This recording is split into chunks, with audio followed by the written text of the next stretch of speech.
नमस्कार दोस्तों। गीता की वो कौन सी 10 पंक्तियां हैं जिन्हें पढ़कर एक दुखी और निराश व्यक्ति का भी जीवन बदल सकता है। यानी गीता का सार आज मैं आपके सामने पेश कर रहा हूँ। विश्वास जानिए, ये वो 10 लाइन है जो आपका जीवन बदल सकती है। इन बातों को हल्के में ना लें।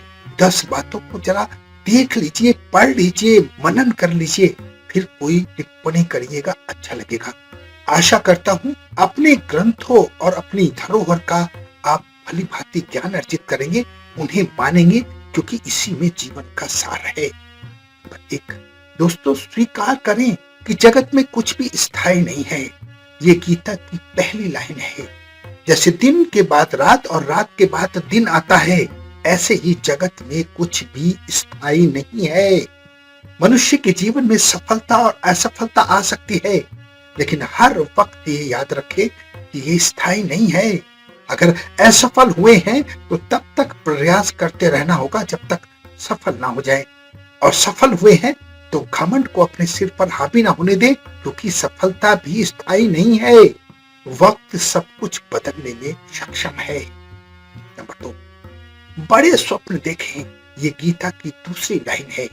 जिनकी भी उपलब्धियां हम पढ़ते हैं, सुनते हैं, वो कुछ नहीं थे, बड़े सपने देखने वाले थे, और अपने सपनों को सच करने के लिए उन्होंने अटूट प्रयास किए हैं। अपनी क्षमताओं पर संदेह ना करें। आसान लक्ष्यों से अपने आप को विचलित ना होने दें, और बड़े लक्ष्यों से कभी भी ध्यान न भटकाएं। अपने क्रोध पर हमेशा नियंत्रण रखें। क्रोध हमारी तार्किक क्षमता को बाधित करता है, लक्ष्य की प्राप्ति के लिए बिल्कुल ठीक नहीं होता है। महाभारत में देख लीजिए, दुर्योधन ने क्रोध किया, उसी क्रोध ने उसे उचित व्यवहार करने से रोका और अपने चचेरे भाइयों के साथ युद्ध करने के लिए प्रेरित किया। नंबर 4, सहनशीलता। क्षमा जैसे मूल्य को धारण करें। सहनशीलता हमें जीवन की कठिनाइयों का स्वभाव के साथ सामना करना सिखाती है, और क्रोधित हो जाने पर बल प्रयोग से दूर रहना सिखाती है। क्षमा हमें अन्याय को माफ करना, द्वेष भावनाओं को दूर रखने में मदद करती है। ये दोनों गुण रिश्तों को बनाए रखें। सहानुभूति और प्रेम की भावना का विकास करने में, विभाजनकारी विचारों को दूर करने में हमारी महती सहायता करती हैं। इसलिए इन दोनों बातों को जरूर अपनाएं। नंबर 5, गीता की 5वीं लाइन यह है कि परिवर्तन प्रकृति का नियम है। परिवर्तन से डरे नहीं। गीता के अनुसार सब कुछ बदलना है, ये हम जानते हैं। हमारा शरीर, हमारी भावना, हमारी धारणा, हमारे पास आसपास जो भी चीज है, सब प्रभावमान है। फिर भी हम परिवर्तन से डरते हैं। परिवर्तन नई चुनौतियों के साथ नए युग की शुरुआत होती है, और आपको बहुत कुछ अच्छा देकर जाता है। तो परिवर्तन से कभी डरे ना। नंबर 6, गीता में 6ठी लाइन में ये कहा गया है कि अपनी चिंतन प्रक्रिया को बदलें। सकारात्मक विचारों को संतुलन युक्त दृष्टिकोण प्रदान करने में, आत्मविश्वासी बनाने में, नकारात्मक विचारों पर विजय पाने में ये मदद करता है। चुनौतियों का सामना करने का साहस देता है, लक्ष्य को प्राप्त करने के लिए ऊर्जा देता है। नंबर 7, शांत रहें, संतुलित रहें।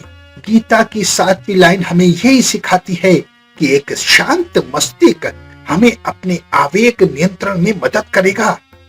अच्छा और बुरे दोनों समय में अविचलित और अशांत रखेगा। तनाव पर नियंत्रण रखेगा। हमारी वैचारिक स्पष्टता प्राप्त करने के लिए, हमारे विकल्पों का मूल्य करने में, हमारी ऊर्जा को सही दिशा देने में, निर्देशित करने में सहायक होगा। ज्ञान की परिवर्तन अपरिहार्य है, हमें शांत संतुलित रहने में मदद करेगा। तो शांत रहें, संतुलित रहें, यही हमें गीता की 7वीं लाइन सिखाती है। 8वीं लाइन हमें ये कहती है कि निडर बने, निर्भय बने। डर अपने मन से निकाल दे।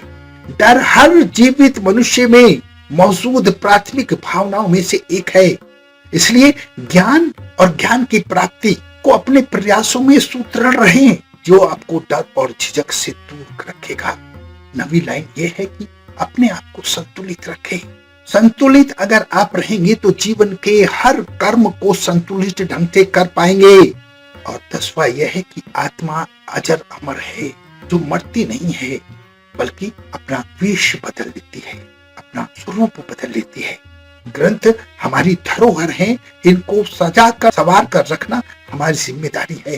तो अपनी जिम्मेदारी से भागे ना। अपने ग्रंथों के बारे में, अपने धर्म के बारे में कोई भी अप्रिय बात सार्वजनिक रूप से या एकांत में कभी किसी के सामने ना कहें। हमारी ड्यूटी बनती है हम अपने ग्रंथों का मान सम्मान करें।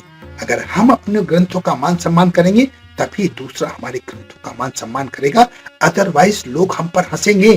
अपने आप को हंसी का पात्र ना बनने दें, ऐसी मेरी आपसे प्रार्थना है।